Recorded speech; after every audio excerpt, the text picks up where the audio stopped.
마사 발레타라고 하는 분이 여자한테 팔아라 라는 책을 썼습니다.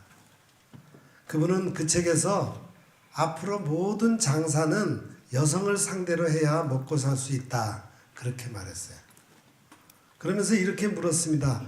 왜 은행을 터는가? 그것은 그것에 돈이 있기 때문이다. 왜 산에 오르는가? 그것은 거기 산이 있기 때문이다. 왜 여성을 상대로 해서 마케팅을 해야 하는가? 그것은 여성들이 돈을 가지고 있기 때문이다 라고 말했습니다. 그렇습니다. 현대는 여성 상위 시대입니다. 오늘날 남성들은 돈이 없어요. 남성들이 일터에 나가 일하면 월급은 자동적으로 통장으로 들어가 정작 자신은 월급을 손에 만져볼 기회도 없습니다.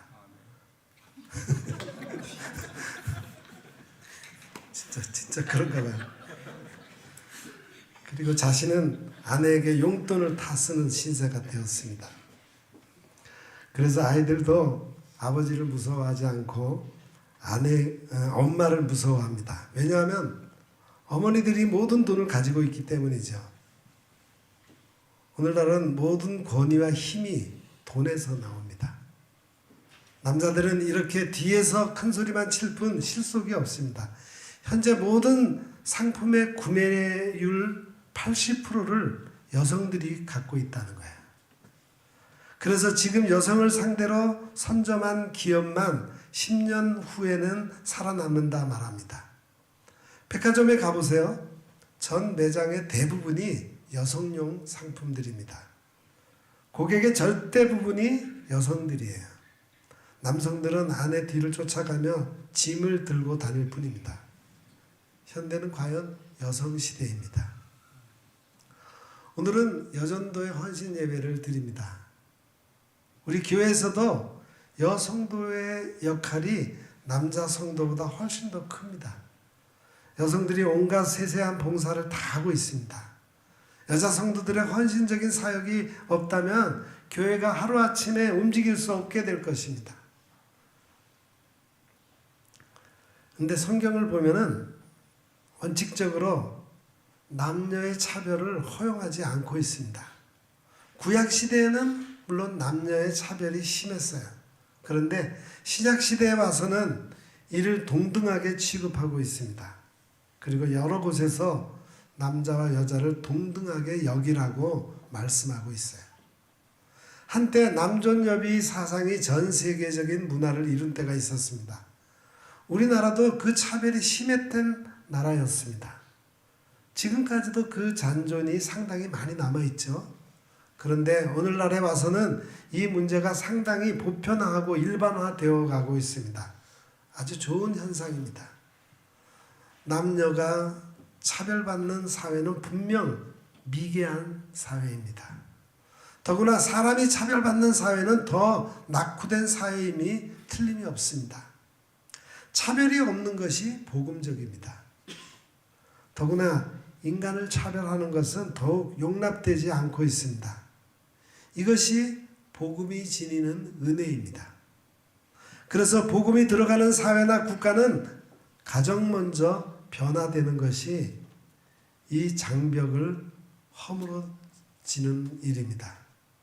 차별은 그것이 어떤 것이든 분명히 울타리예요. 편견입니다.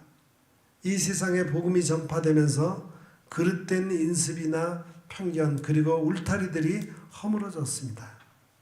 성경은 분명히 이 온갖 남녀의 차별, 인간의 차별을 금지하고 있습니다. 또 성경은 여성의 역할을 크게 소개하고 있습니다. 막달라 마리아의 역할은 예수님의 12 제자보다 훨씬 탁월했어요. 그녀의 신앙적 중심으로나 복음적인 열정으로나 주어진 현실에 대처하며 모든 어려움과 두려움을 극복하는 자세 등을 보면은 참 대단한 제자였습니다. 그 여인은 제자들이 감당하지 못한 것도 잘 감당해냈어요. 예수님의 3년 공생의 기간 중 언제나 보이지 않게 예수님과 동행합니다. 그리고 예수님의 공생의 활동의 절정이었던 십자가의 길을 갈 때도 마리아는 시종일관하며 그 뒤를 따라갑니다. 모든 제자는 도망가서 숨어 있는 상태에서 말입니다. 성경은 이 여인의 헌신의 삶을 그대로 설명하고 있습니다. 또 사도행전 보면은 자주장사 루디아도 마찬가지예요. 이 여인은 여걸이었어요. 그녀는 많은 재물을 과감하게 전도를 위해 사용할 줄 알았습니다. 쉽지 않은 일이죠. 그래서 사도 바울을 전적으로 뒷받침했습니다. 사도 바울이 선교에 성공한 것도 루디아의 그런 후원이 있었기 때문일 수도 있습니다. 또 브리스길라의 역할은 어떻습니까? 그녀는 복음 전파를 위해 목숨이라도 내놓을 수 있었던 열정의 여인이었습니다. 헌신적이었습니다. 열정의 여인이었습니다. 그래서 아굴라와 브리스길라 그 두 부부를 말할 때 성경은 항상 브리스길라의 이름을 먼저 앞에 사용하고 있습니다. 그리고 로마서 16장에 나오는 루포의 어머니도 마찬가지입니다. 이 여인은 이름도 없어요. 그의 헌신의 내용이 무엇인지도 나타나 있지 않습니다. 그렇지만 사도 바울은 그 여인을 가리켜 루포의 어머니에게 문안하라. 그는 내 어머니라. 이렇게 소개하고 있습니다. 이름도 없고 그가 한 일이 무엇인지도 소개하지 않고 있지만 그녀의 역할이 대단했다는 말입니다. 그래서 사도 바울은 그를 내 어머니라고 말씀하고 있습니다. 그 말은 루포의 어머니가 음으로 양으로 자신의 전도 사역을 위해 말로 표현할 수 없을 만큼 상당한 도움을 주었다는 말입니다. 그래서 사도 바울은 전도자의 길을 걷는 동안 잊지 못할 사람들을 많이 만났지만 그 중에서도 이 루포의 어머니를 잊지 못하는 거예요. 저는 이것이 중심 있는 여인의 모습이라고 생각합니다. 조용하면서도 자신이 할 일을 다 하고 한 일들이 모두에게 감동을 줄 수 있다면 그 사람은 분명 보통 역할은 아니라고 생각합니다. 오늘은 특별히 예수님의 십자가 고난과 죽음을 앞두고 예수님께 헌신했던 여인 마리아의 행적을 살펴보면서 그녀의 헌신이 어떠했는지에 대해 은혜를 나누고자 합니다. 예수님께서 베다니 마을 나사로의 집에 유하시면서 특별히 이날은 문둥이 시몬의 청함을 받고 제자들과 같이 잔치자리에 가신 것입니다. 식탁에 자리를 잡고 계셨을 때 마리아는 지극히 비싼 향유를 가지고 와서 그 발에 붓고 머리털로 발을 씻으니 향유 냄새가 온 집안에 가득했다 했습니다. 그때 예수님을 팔아넘긴 가룟 유다가 크게 불평하여 이 향유를 300데나리온에 팔아 가난한 자를 구제하는 것이 훨씬 낫다 했습니다. 300데나리온은 300일간의 장정의 노임으로서 아주 큰 돈입니다. 가룟 유다는 이 귀한 것을 아무 유익 없이 버리는 것을 불평한 것입니다. 가룟 유다의 눈에는 그것은 그냥 낭비가 된 거라는 거죠. 그러나 예수님께서는 이 여인을 옹호했습니다. 그래서 왜 괴롭게 하느냐? 저가 내게 좋은 일을 하였다. 가난한 자는 너희와 항상 같이 있을 것이나 나는 그렇지 않다. 온 천하에 복음이 전파되는 곳에는 이 여자의 행한 일도 말하여 저를 기념하리라. 그렇게 말씀하셨던 겁니다. 사랑에는 낭비가 없다고 합니다. 즉 남이 보기에는 허영이나 낭비 같아도 사랑하기 때문에 주는 것이라면 그것은 절대로 낭비가 아니라는 거죠. 그것은 사랑은 그만큼 귀중하기 때문입니다. 오늘 이 마리아의 헌신, 즉 사랑의 봉사심에 대해서 생각합니다. 먼저 마리아는 지극히 비싼 향유를 주께 드린 자라고 했습니다. 여기 3절에 마리아는 지극히 비싼 향유 곧 순전한 나드 한 그릇을 가져다가 예수의 발에 붓고 그랬어요. 주님의 입에서 흘러나오는 영원한 진리를 받아들인 후로 마리아는 거리낌이 없어졌어요.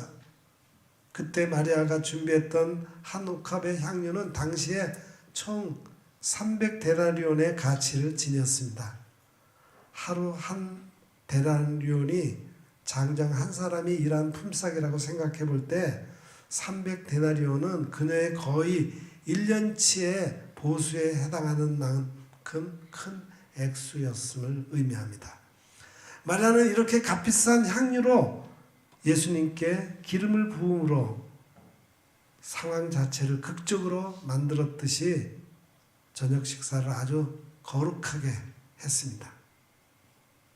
그녀가 예수님의 발 아래 앉아 그의 말씀을 들을 때는 그를 예언자로 인식했으며 슬픔 가운데 있을 때에는 동정심이 많은 대제사장으로 여겼습니다. 또 주님의 발에 기름을 붓고 있을 때 그녀는 주님께서 가지신 죽음의 열쇠가 저승도 지배할 수 있는 그러한 왕이라고 예수님을 생각했습니다. 주님께서 죽음을 극복하지 않고서 그녀의 사랑하는 오라버니 나사로를 일으켜 세울 수 있었겠습니까? 집안의 향유 냄새로 가득 찬 것은 물론입니다. 마리아의 사랑스러운 봉사의 향기는 전 세계에 퍼져 있습니다. 여기에 이 여인은 1년치의 향유를 봉사한, 그래서 주님을 위해서는 액수의 계산도 아까운 것 없이 무엇이나 따지지 않고 주님을 위해 통째로 그냥 드리는 자라는 것을 알 수 있으니 이 여인의 봉사 정신을 우리도 배워서 실천해야 하겠습니다. 또 마리아는 주의 발에 기름을 부어 봉사했다고 했습니다. 유대 잔치 풍습상 그날 잔치의 주빈의 머리에 기름 붓는 것은 잔치가 한참 무르익어 절정의 순간에 이루어지는 것입니다. 그런데 이러한 풍습과는 달리 본 구절에서와 같이 손님의 발에 기름을 붓는 행위는 지극히 드문 일이었어요. 특별히 손님의 발을 씻는 일은 노예 중에서도 가장 하급 노예가 하는 일이며 더욱 납득하기 힘든 점은 값비싼 향유를 부어 머리털로 발을 씻었다는 것입니다. 당시 식사 습관에 비춰보면 다른 사람의 발을 손으로 씻는 것은 용이했지만 머리털로 씻는 것은 매우 불편했습니다. 왜냐하면 유대인들은 식사를 하기 위해 식사 자리에 앉을 때 비스듬히 왼쪽으로 누워서 왼팔을 몸에 기대고 오른팔로 식사를 했습니다. 따라서 자연히 몸은 거의 눕는 자세가 되고 다리는 옆으로 길게 뻗어 발이 바닥으로 불쑥 나오게 되어 있었기 때문입니다. 여하튼 납득하기 힘든 마리아의 봉사 행위에 대해서는 다음과 같은 의도가 담겨져 있으리라고 추측됩니다. 첫째로 마리아는 값비싼 향유를 예수님께 부음으로 자신이 가지고 있던 가장 소중한 것을 드리는 표로 삼고자 했습니다. 이것은 예수님에 대한 마리아의 전폭적인 헌신의 행위였죠. 둘째는 마리아는 이 값비싼 향유를 그녀의 오라버니 나사로를 살려주신 예수님께 대한 사랑과 감사의 표시로서 드렸습니다. 셋째, 마리아가 향유를 붓고 그녀의 머리털로 예수님을 씻은 것은 제자됨의 표시로서 행하는 존경과 섬김과 순종의 행위로 이해될 수 있습니다. 이러한 의도 외에 마리아가 예수님의 임박한 죽음을 제자들보다 더 민감하게 예감해서 주님께 대한 마지막 헌신의 표로서 향유를 부은 것인지 그런 것인지에 대해서는 확실히 알 수는 없습니다. 그러나 분명한 사실은 이와 같은 헌신적인 행위로 말미암아 그녀는 결과적으로 볼 때 예수님의 장례를 준비한 셈이 되었습니다. 우리도 주님을 위해 뭔가 준비를 하는 자가 되어야 할 것입니다. 또 마리아의 헌신적 행위는 그 믿음의 봉사였어요. 마리아가 예수님을 그토록 절대적으로 믿었다는 겁니다. 마리아는 예수님의 말씀을 듣고 전적으로 그 말씀대로 믿었습니다. 그러기에 주님께서 십자가의 고난과 죽음에 대해서 수차례 예언하시고 설교하실 때 그 말씀을 들은 제자들은 잘 못 알아들었으나 마리아는 전적으로 알아듣고 장례를 준비하기 위해 향유를 부은 것이라 우리는 생각할 수 있습니다. 여기서 장례라는 말이 예수님의 입으로부터 나왔다는 것을 보면은 비록 기쁘고 즐거운 잔치 자리였지만 예수님께서는 계속적으로 십자가의 순환을 염두에 두고 계셨음을 알게 됩니다. 이제 일주일이 지나면 자신의 죽음을 맞이해야 하는 온몸에 죽음의 그림자를 드리우고 계셨던 겁니다. 그래서 잔치석 상에서 기름을 붓는 행위를 예수님께서는 자연스럽게 자신의 죽음과 결부시키셨던 겁니다. 이제 우리는 주님의 말씀을 마리아와 같이 믿을 수 있어야 합니다. 오늘 이 시대에 믿는 자를 보겠느냐 하시는 주님의 말씀은 우리의 믿음 없음을 살펴보라는 말씀입니다. 마리아는 남이야 뭐라든 간에 전적으로 주님의 말씀을 그대로 믿은 사람입니다. 마리아의 향유를 드린 행위는 주님의 말씀을 전적으로 믿는 믿음에서 드린 결과였습니다. 이 정신을 우리도 배워야 하겠습니다. 또 마리아의 헌신적 행위는 비난의 대상이 되는 봉사자로서의 헌신이었습니다. 여기 4, 5절에 제자 중 하나로서 예수를 잡아줄 가룟 유다가 말하되 이 향유를 어찌하여 300데나리온에 팔아 가난한 자들에게 주지 아니하였느냐 했습니다. 가룟 유다는 그리스도의 12제자 중에서 재정을 담당한 제자였습니다. 그런데 어떤 사람은 저를 말하기를 유다의 직책을 개인적인 치부 때문이었다고 말했습니다. 저가 재정을 맡은 이유는 개인적으로 그 돈을 훔쳐가기 위해서였다는 거죠. 그러기에 그는 마리아가 그리스도께 향유를 부은 헌신적인 행위에 대해서도 재정적인 척도로 이를 평가하고 계산해서 자신이 은닉할 수 있는 몫이 사라져버렸음을 아쉬워했다는 것입니다. 향유의 냄새가 많은 사람에게 향기로웠던 반면에 어떤 사람에게 있어서는 낭비의 냄새로 생각되었습니다. 타산적인 유다는 재빨리 가격을 환산해서 주님의 발에 부어진 향유는 낭비라고 말했습니다. 향유를 살 돈으로 상당수는 가난한 자를 먹일 수 있었습니다. 사실 유다가 사용했던 낭비라는 말은 멸망을 의미합니다. 벵겔이라고 하는 성서 주석자는 적절한 문제 제기가 멸망의 자식의 입에서 흘러나왔다 그렇게 기술하고 있습니다. 탐욕스러운 유다는 마리아의 비싼 선물을 금전적인 측면에서만 생각했던 겁니다. 왜냐하면 그는 직무상 혹은 착복하기 위해 갖고 다니는 지갑에만 신경을 썼기 때문입니다.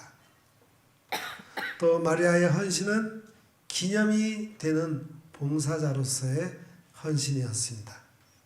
마리아는 예수님께서 자신의 죽음과 장례식이 다가오리라 하시는 말씀을 자주 들었습니다. 그러므로 그녀는 주님의 몸에 바를 값비싼 향유를 보관해 왔어요. 하나님의 어린 양이 되신 예수님께서 희생제물로 바쳐지게 되었을 때 그녀는 이 향유를 사용했습니다. 여기 7절에 나의 장사할 날을 위하여 일을 두게 하라 이렇게 말씀하신 예수님은 비록 그 향유가 자신의 시신에까지 미치지 못한다 할지라도 살아계신 동안 향유의 냄새가 지닌 의를 알고 고맙게 여기셨습니다. 그리스도께서는 한 걸음 더 나아가 다음과 같이 말씀하십니다. 온 천하에 어디서든지 복음이 전파되는 곳에는 이 여자의 행할 일도 말하여 저를 기념하리라.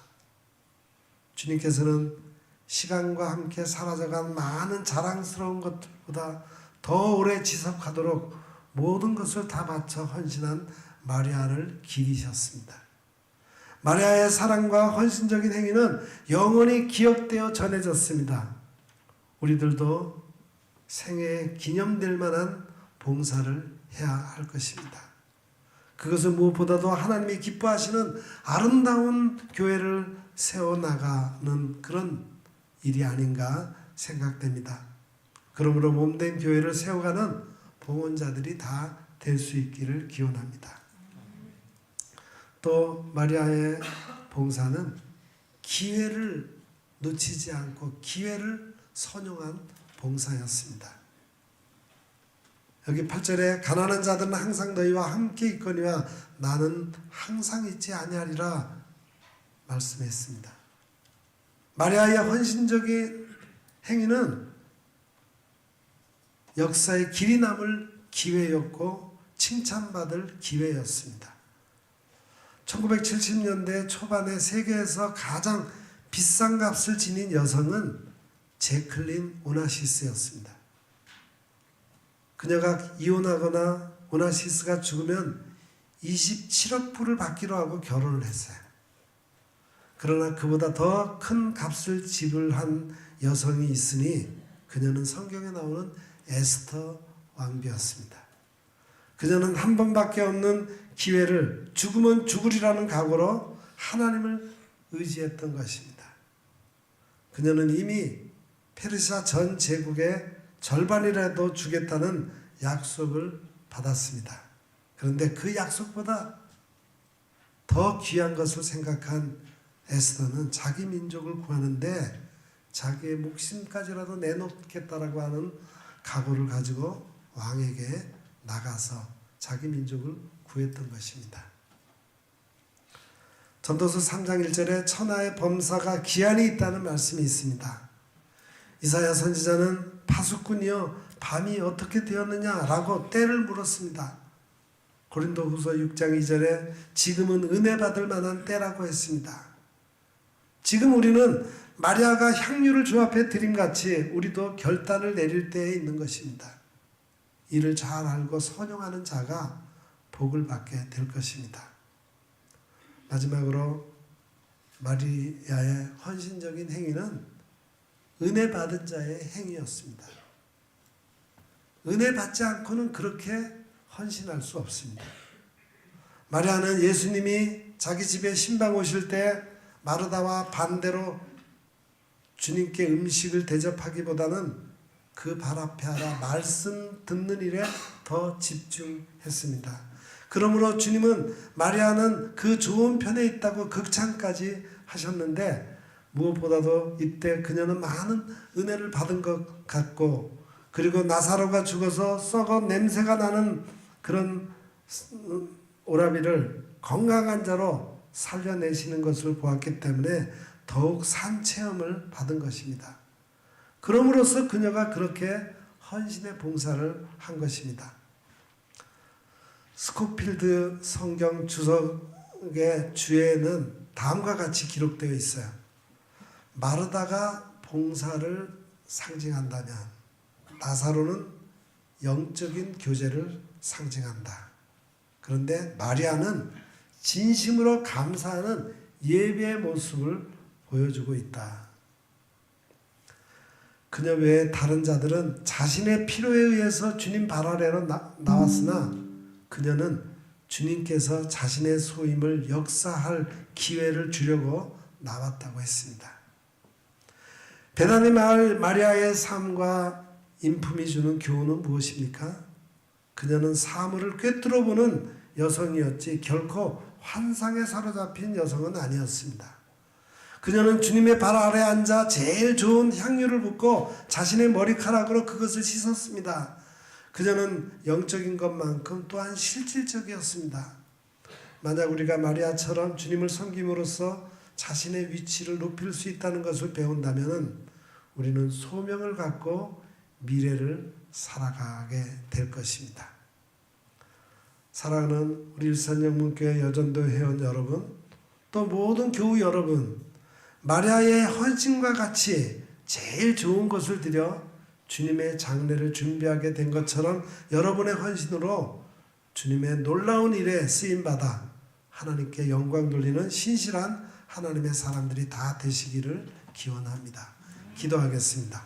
하나님 아버지, 오늘 우리가 여전도의 헌신 예배를 드리면서 성경에 나오는 여러 여인들의 모습을 보며 은혜를 받게 하시니 참 감사합니다.